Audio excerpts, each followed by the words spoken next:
Now, on 105.9 FM and streaming worldwide on the WMAL app. O'Connor and Company.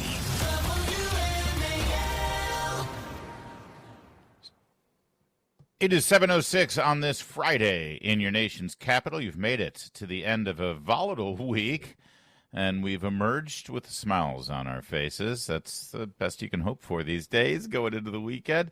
Coming up at 8:05, Reagan Reese, White House correspondent for Daily Caller, and then at 8:35, Jim Hansen, national security expert. We'll talk China. We'll talk this Space Force commander who got removed from her position because she sent out an email to the troops in her command contradicting what the vice president had said while in Greenland. This is a Greenland issue, too.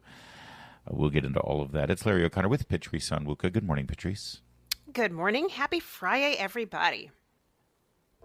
And good morning to Behnam Ben Taleblu, senior fellow at Foundation for Defense of Democracies. He focuses specifically on Iranian security and political issues, and so he's going to be a man in demand as we go into this weekend. The United States and Iran will hold their first face-to-face official talks over Iran's illegal nuclear program. First of all, sir, thank you for joining us. Pleasure. Thanks for having me. So, first of all, can you give us some insight into what kind of backdoor, backroom, not official conversations occurred over the last 70 days when the Trump administration took over that led us to this point where in Oman they will actually meet face to face? Well, this really is a instance of style has a substance of its own. Because certainly the president came into office keen to build off of the policy successes termed maximum pressure that he implemented against the Islamic Republic of Iran in term one. But quite quickly in term two, you saw the president, at least from the bully pulpit, very high level from Twitter, talk about as much as he was willing to put pressure on the regime, that he was also willing to reach out to the regime. And in fact, in a public TV interview, he mentioned that for the first time he has sent a letter to the supreme leader of Iran, basically inviting them to nuclear negotiations. I think this was revealed in early March in an interview with Fox News, and in that letter he said that there was a 2-month window, and that has really created a time crunch on the Iranian side where first they rejected ever receiving the letter, then they said they're reviewing the letter, and then ultimately they said they would engage indirectly in the country of Oman, and now the U.S. is going to be sending tomorrow Special Envoy Steve Witkoff to engage in these high-level negotiations in Oman. Why the different approach? It seemed very simple in the first term. We pulled out of this agreement that everyone disagreed with. Even Democrats in the Senate disagreed with it. That's why the Obama administration just sort of went with it without Senate approval, number one. We pulled out of that. We isolated Iran. We let the entire Middle East region know that our ally was Israel, and if they wanted to be our friends, they should make friends with Israel. And we had Ambassador to Germany, Rick Grenell, influence all of the other Western European nations to divest their involvement with that regime for multiple reasons, and they adhered to that policy. Those Western European countries, for the most part, began isolating, sanctioning, and removing their involvement with Iran. It was basically isolate and starve Iran. Why a different approach this time? Well, the good news is it's not a fundamentally different approach. And unlike the Obama administration, which eased up on the pressure to engage in diplomacy, the Trump administration actually is doubling, if not tripling down on the pressure. They've added significantly more military assets into the region. You know the story right now about the additional B-2 stealth bombers positioned at the Diego Garcia Island base in the Indian Ocean that can reach the Islamic Republic of Iran if they need to have military deterrence. Also in early March, the U.S. for the first time ever took preemptive military action against the Islamic Republic's proxy terrorists in Yemen. Those are the Houthis. And then also the maximum economic pressure sanctions are back, so much so that the U.S. now, for the first time ever on the Trump administration, has sanctioned a Chinese refinery refining Iranian crude oil in violation of those sanctions. So it is continuing with the economic element, but it has much more so publicly embraced the diplomatic element. And the potential area for concern is, well, what if the Iranians try to buy time, expand their nuclear program, and try to, rope-a-dope the president into a deal equal or as worse as the deal which you rightly mentioned that he left back in 2018. So, thinking about these talks specifically tomorrow, what do you think is going to be off the table for Iran and for the United States? What are the kind of the no-go zones that either side will not agree to? Well, we only know what we know based on public reporting about their statements, and eerily enough, there's more consensus vision about what Iran likely will and won't agree to than the U.S., because there's debate right now about the exact approach the administration should take. One view is, and this is the view of our think tank, our foundation, the Foundation for Defense of Democracies, is that you should go for disarmament, meaning given the expansion of the nuclear program over the past 4 years, the regime today is a borderline threshold nuclear weapons power, and therefore you shouldn't just roll back the threat by a few years. You have to disarm the regime entirely. There's not 100% clarity if this is going to be the framework adopted by the U.S., even though, for example, National Security Advisor Mike Waltz has 2 or 3 times mentioned this should be the framework. The Iranians are likely going to try to pare this down very, very much so. They're going to try to go for old-school arms control, kick the can down the road, do a few adjustments, have a couple of inspections, and call it a day. Perhaps even a slightly improved or modified version of what we had in 2015, which in my view would be a mistake. So asset test number 1, whose paradigm reigns supreme in Oman? Will the disarmament paradigm potentially put forward by the U.S. reign supreme, or will this more limited arms control paradigm potentially put forward by the Iranians reign supreme? Can Iran be trusted? Why even go through this process of pretending like we can reach some sort of agreement with a regime that isn't trustworthy? Well, in my view, this entire thing is not about trust. It really is about making sure you actually explore every single option on the table here, particularly when it comes to making sure the Iranians know that, A, there was a credible off-ramp and it's their fault that they missed it, B, that there is also backstopping that credible off-ramp with a credible military threat. So the Trump administration can rightly be able to say, not just to Americans, not just to its own partners, but to its adversaries, look, we tried, and the Iranians are simply not interested. That's one theory of the case. The other theory, of course, is that this regime may not be worth, and this is perhaps the more political view, this issue may not be worth the political capital and time and interest on that the administration was willing to spend in term 1. And so therefore, perhaps instead of solving the problem, the administration may have shifted to some kind of a management-based approach. I don't think this is the way the administration is going, but nonetheless, these are things being debated and discussed in D.C. right now as to how is the administration looking at the Iran issue, and why is an administration which made its name really building up pressure now in some way layer on diplomatic engagement. Yeah. Very We're quickly. speaking with Behnam Ben Taleblu, Foundation for Defense of Democracies. Oh, yeah. You know what? Can you hold on with us? We got to take a quick look-see at traffic, and this is Sure. such a big issue, and we're happy to give our listeners a preview of these talks this weekend. So we will continue with Mr. Ben Taleblu in just a moment. First, though, at 7:15, WMAL traffic and weather every 10 minutes. First on the pies.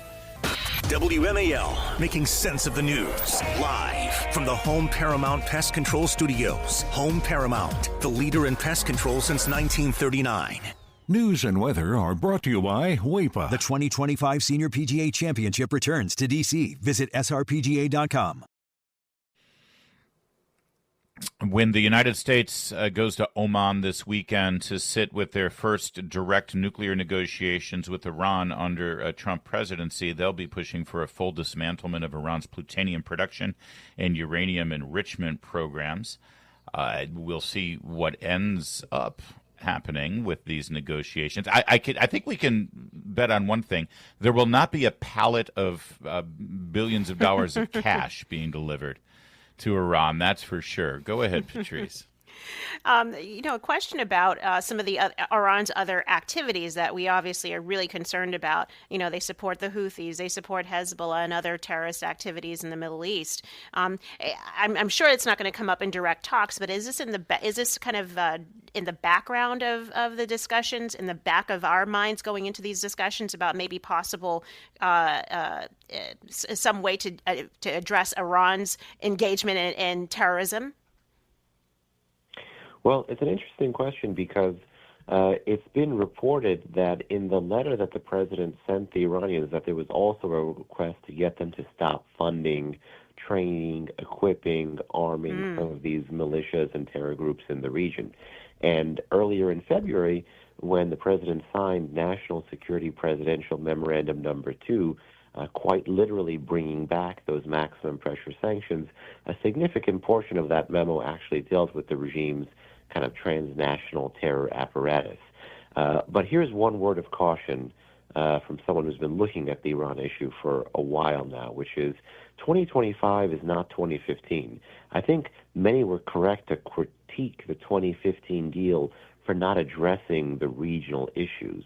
But we can't forget about the military successes Israel has had in the post-October 7 Middle East against a lot of Iran's terror proxies, really neutering, in some way you could say, Hezbollah and Hamas in the Levant, and now the Trump administration pushing back quite hard against the Houthis in Yemen. So I think at this point in time, given the increased salience of the military option against Iran's proxies outside of Iranian borders, meaning in the Middle East, there may not be a need to bring in the proxy issue to nuclear negotiations, because that would lock in a waning asset for the regime and give them leverage to use diplomacy to bail out a whole host of folks who are getting now hit militarily. That would be my word of advice, meaning keep your eyes on the prize this time and make sure the regime knows that there is a military option against its terror proxies. Speaking with Behnam Ben Taleblu about these talks between the U.S. and Iran and over their nuclear program and other issues if they come up, what about the Saudis in all of this? There's always this tug-of-war between Iran and Saudi Arabia. It doesn't get as much attention, but it's real and it's significant. And certainly the Trump administration and American administrations before this one have made no secret that we'd prefer to have a good relationship with the Saudis. So, I mean, they have an interest in how this develops, do they not? Oh, no doubt. But I think, unfortunately, there have been a little over a decade of bipartisan foreign policy failures with respect to, at least through the prism of the Saudis, with respect to the U.S. being able to handle Iran, contain Iran, roll back Iran, address the nuclear issue, the proxy issue, regional instability. And because of that, most unfortunately, we've seen one of our key partners in the region, the Saudis, actually unfortunately have to hedge, actually unfortunately have to engage in pay to play with the Iranians. And now, unfortunately, the Saudis, at least publicly, it doesn't mean that they've changed their tune, it doesn't mean that they privately think that this is now a good regime, but at least publicly they have diplomatically normalized with the Islamic Republic of Iran. And their argument is, listen, neither the Obama nor the Trump nor the Biden administration had our back when our back was to the wall, be it over Yemen, be it over the nuclear issue, be it over the attacks on our oil installations. And now we have a crazy neighbor who is increasingly armed just across from us, and we have to kind of wave and smile and be nice to them. So at least in terms of public diplomacy and public messaging, because it's likely that just like with Hamas, the Saudis may say one thing publicly and one thing privately, but at least in terms of public, the Saudis are not interested in an escalation of tensions in the region that could potentially lead to a military conflict. So I think that unlike 2015, when America's Gulf Cooperation Council partners were largely pro-pressure, they are now largely pro-engagement. And the Saudis in particular have their eyes on the prize of Vision 2030, and they're making sure their country is strong and stable and prosperous before they get to the year 2030. And for that, they need no regional war.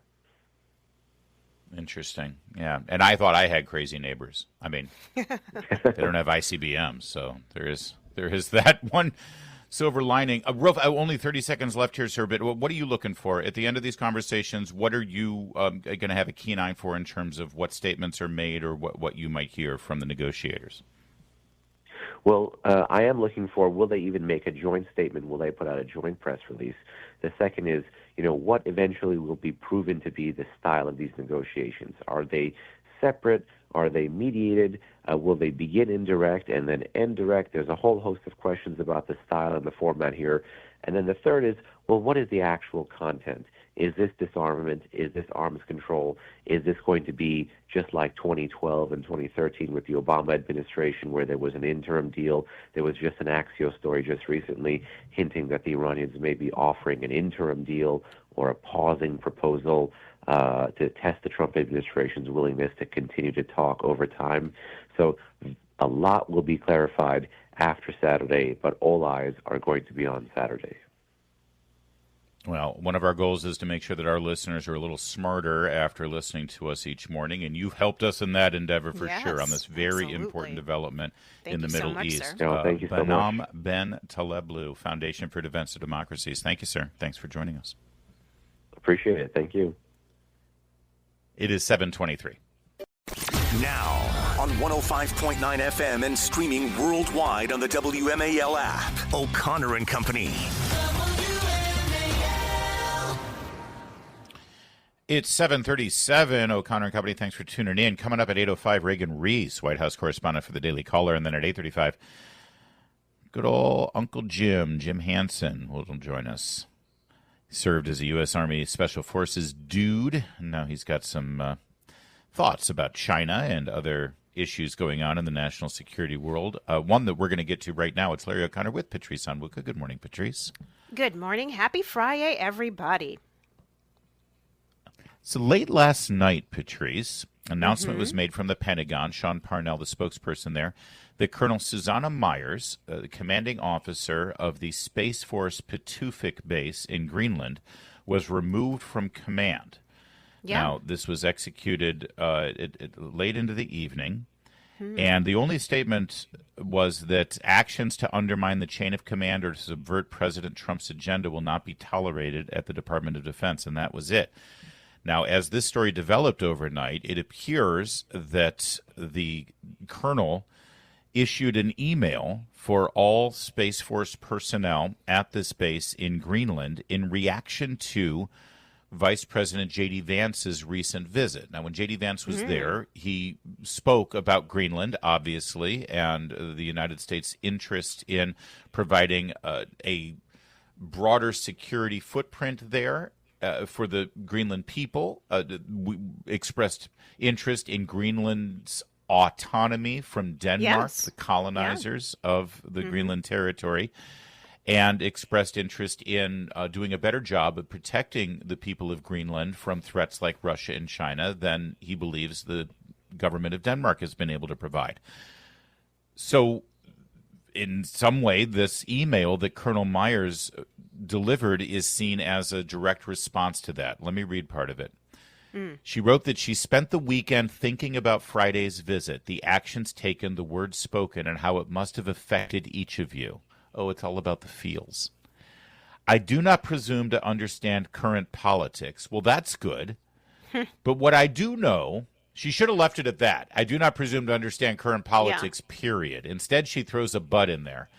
But what I do know is the concerns of the U.S. administration. That's her administration. She makes it sound like she's removed from the U.S. administration. That's her chain of command. That's the commander-in-chief.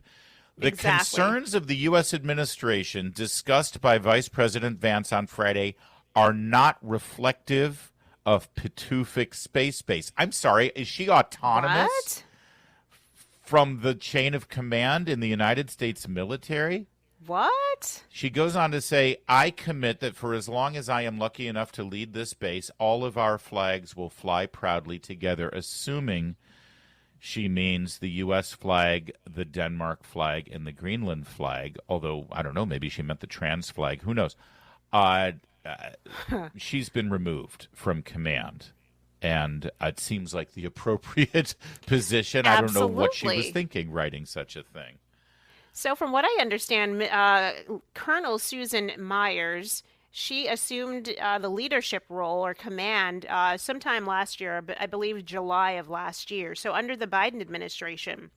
And perhaps she's still bringing with her perspectives from her former boss. Now, if she has those perspectives, that's her business. She keeps them to herself. But she made the mistake, not even when saying, people have different viewpoints. I don't even think she should have put that in that line in the email whatsoever. It should just be that this happened, and we're going to go. This is the commander in chief's wish. We're going to follow through with it. Period. Anybody else who doesn't feel like they can abide by or disagrees with the president and doesn't want to advance his goals here, I think they should resign, right? Including her, but she didn't do that. And so, I think it's very important that you remove people who are going to even seem like they're sowing discord between what the president wants to do and what they want to do. They're not in charge. They're not commander in chief. Yeah, and listen, she's going to be rewarded with a book deal, and she'll be celebrated on MSNBC. Sure. I can hear Joe and Mika this morning talking about how she's a hero, and this is a constitutional crisis. The constitutional crisis is undermining the chain of command in the military, directly defying and we saw this with Milley. General Milley, the chairman of the Joint Chiefs of Staff under the first Trump administration, has openly bragged about the fact that he communicated with our enemy on this planet, the Chinese Communist Party military, the Red Army, and told them, hey, don't worry, if Trump orders any kind of military action against you, I'll give you a heads up to warn you first. What the hell? And he's considered a hero? That's in any other time of our history, that would be a very serious charge. Absolutely. If not treason.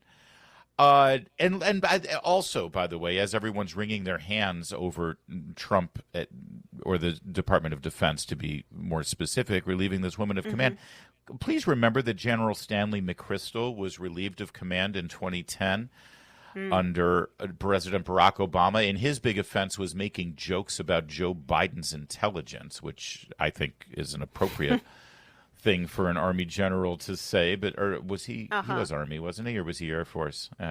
Anyway, he was removed of command under Obama. It's a thing that happens. Kurt Schlichter, same rank as Colonel Myers. He commented on this late last night, said this officer was relieved of command tonight. This was absolutely necessary and proper. It's a lesson to all officers that their political opinions have zero business influencing the performance of their assigned duties.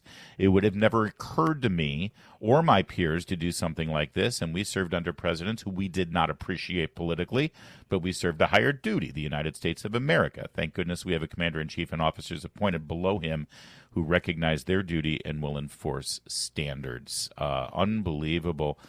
There's other anti-Trump military personnel who have recently been fired. That includes Navy Vice Admiral Shoshana Chatfield.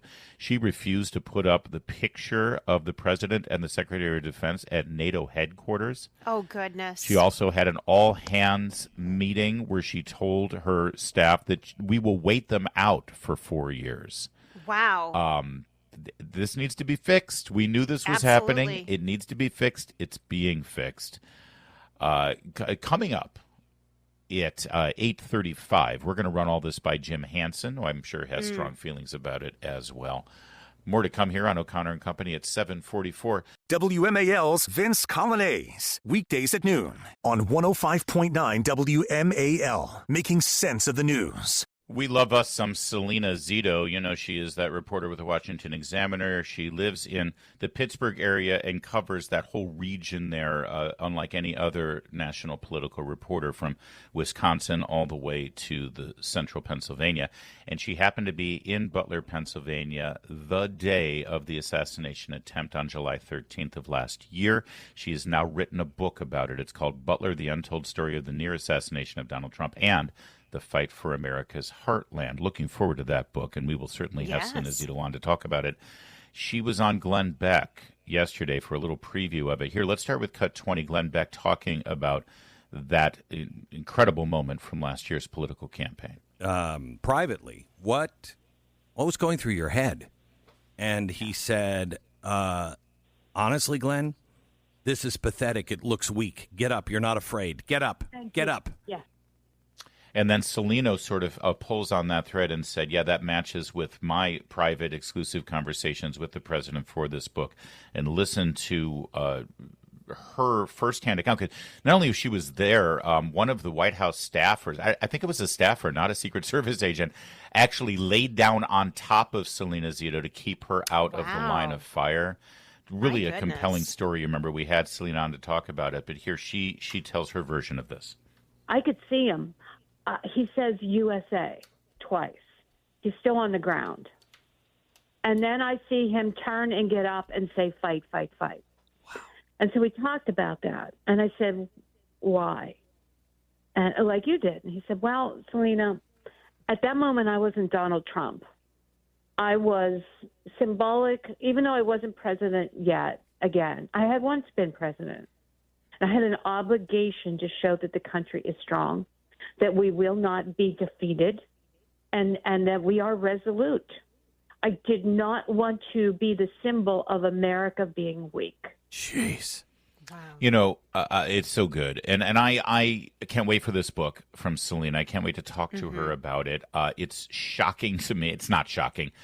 This is such a dramatic moment. It is rife with incredible imagery. If this were Kamala Harris or Barack Obama or Joe Biden, there would already be Netflix specials about it. This event, the media, mainstream as well as pop culture, wanted everybody to forget about it almost immediately. It was such an iconic moment, this assassination attempt.